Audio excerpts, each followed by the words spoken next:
يا نفس إن لم تظفري لا تجزعي.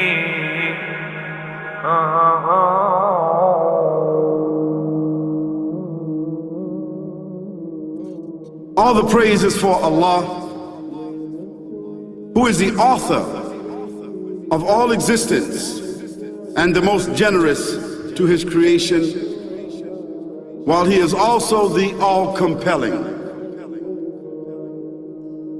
He is the only one worthy of our worship, having no partners, no associates, no sons, no daughters, no one whom he must consult, and no one or anything which has any comparison with him. All the praise is for Allah, who is the King of all who claim sovereignty, the only one who has the right to legislate for his creatures.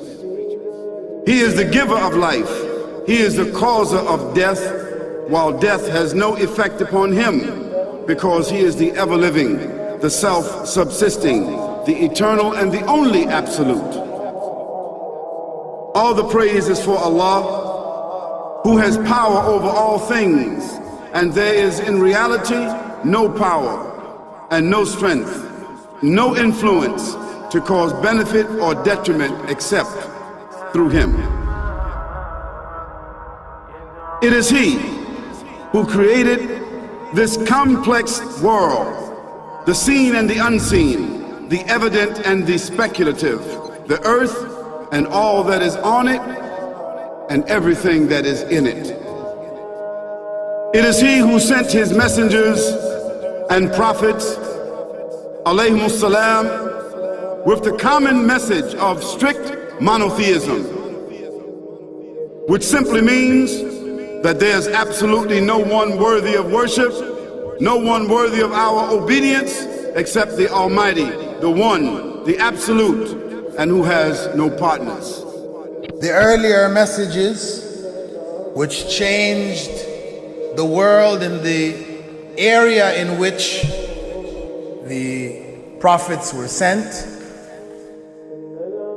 those messages we know have changed, and even the prophets who brought them, their names are now lost. We just know in general because Allah told us in the Quran, وَلَقَدْ بَعَثْنَا فِي كُلِّ أُمَّةٍ رَسُولًا أَنْ يَعْبُدُوا اللَّهَ وَاجْتَنِبُوا الطَّاغُوتَ. I've sent to every nation a messenger, calling people to worship Allah alone and to avoid the worship of false gods. This essential message has been preserved in Islam in a way that it was never preserved before. Not because the message was different, because it was the same message, but because of the fact that there would be no other prophets who would come after Muhammad sallallahu alaihi wasallam. So therefore that message now had to be protected. It had to be preserved in a way none of the earlier messages were preserved. I will relate this. What you say you have come to know 40 years back, and what you call the Big Bang is already mentioned in the book which I read, the glorious Quran. It's mentioned 1400 years ago in Surah Anbiya, chapter number 21, verse number 30, which says, Avalam yaral lazina kafaru. Do not the unbelievers see anna samawati wal arda kanat ratkan fataqnahuma, that the heaven and the earth were joined together and we clove them asunder. What you're talking about, the Big Bang, I try and imagine compressing a spring. I push it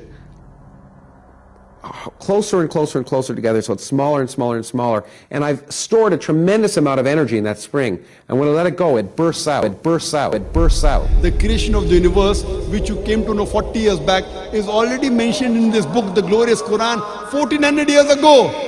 Who could have mentioned that in the Quran? So the atheists will say, maybe someone wrote, maybe it's a fluke, maybe it's a guesswork.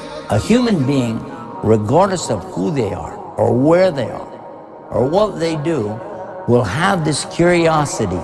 They'll want to know, why am I here? How did I get here? And do I have a purpose? And if so, what is it? The only one who would really be able to answer that question would be the Creator Himself. If there is a Creator, it would be up to Him to tell us why we were created and what He expects from us and what this life is really about.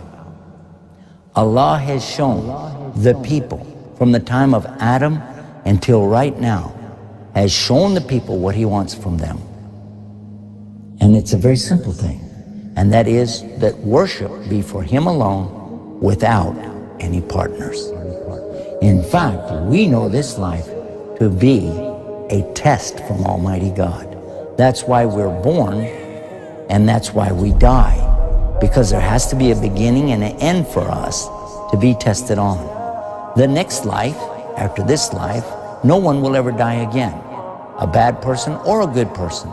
Both are brought back and they continue to live in the next life, either in good shape or not so good shape, depending on how they did on the test. The worship of the God of Abraham, that was what was taught by these prophets. The Lord of the Arsh and Kursi. We're talking about the Lord of the worlds. Alhamdulillah Rabbil Alameen. We're talking about the Lord of the entire universe and beyond. The entire universe and beyond. You know, we live in this dunya and we are fascinated with this dunya which Allah subhanahu wa ta'ala indeed has created in a beautiful manner. We're fascinated. There are over billions of people which live on this dunya at this moment in time. Over 6 billion people that live on the dunya at this moment in time. This dunya of Allah subhanahu wa ta'ala is so big that there is space in this dunya for billions and billions and billions or more people. But what is this dunya in comparison to what Allah subhanahu wa ta'ala has created out there? This dunya is insignificant. This dunya is meaningless to Allah. It means nothing. It is worthless. So worthless, compare it with the sun. The sun is one star. You know more science than me. You'll be able to tell me better. Take this planet Earth and you place it inside the sun, and you will be able to place 1.3 million Earths in the sun. 1.3 million Earths in the sun. Allahu Akbar. Allah is the greatest. The sun is one star. One star. There are stars out there which are millions of times bigger than the sun. You tell me this, that you need millions and millions of stars to make one galaxy. And then you tell me this, that there are zillions of galaxies out there. Let me tell you on top of this, my friend, after this, whatever you see above, when you raise your head and you look above, whatever you see above, the zillions and zillions and zillions of galaxies, let me tell you, this is everything there is within the first heaven. Everything there is within the first heaven, and Allah is the creator of 7 heavens. 7 heavens. And the distance between the first heaven and the second heaven is 500 years. You know, the distance that can be covered in 500 years, at what speed? Only Allah knows. Only Allah knows. But it will take 500 years to get from the first heaven to the second heaven. 500 years from the second to the third, third to the fourth, fourth to the fifth, fifth to the sixth, sixth to the seventh. Every time it will take 500 years. After the 7 heavens,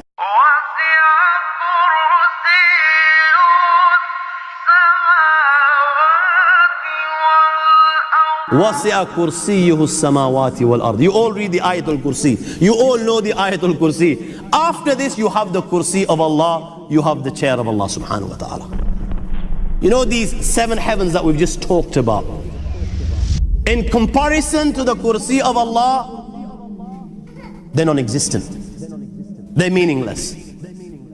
Rasulullah ﷺ has given an example in a hadith just to give us a little bit of understanding with regards to the 7 heavens in comparison to the kursi of Allah.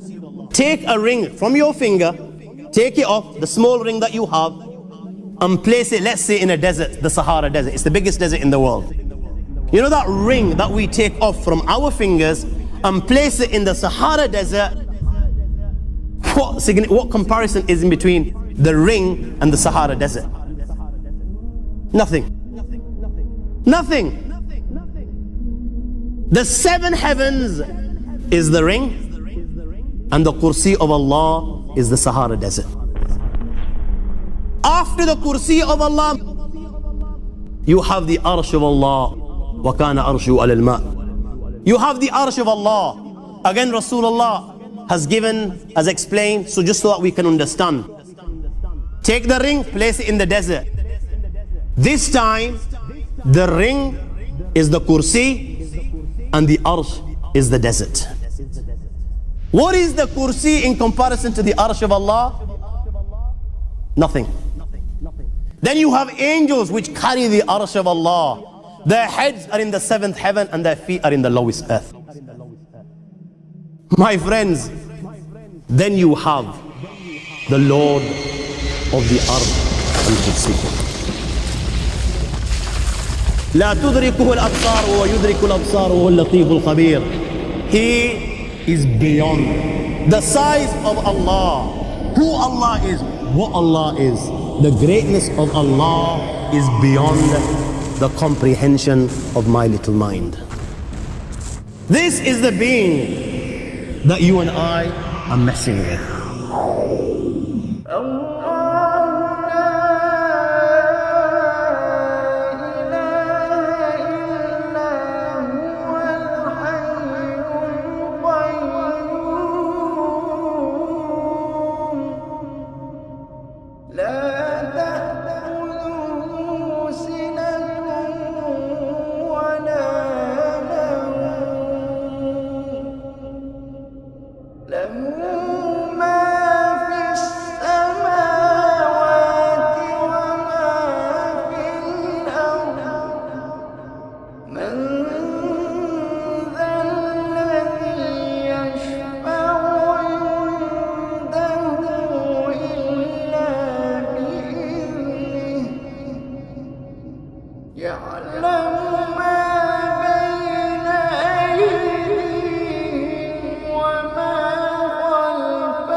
وهو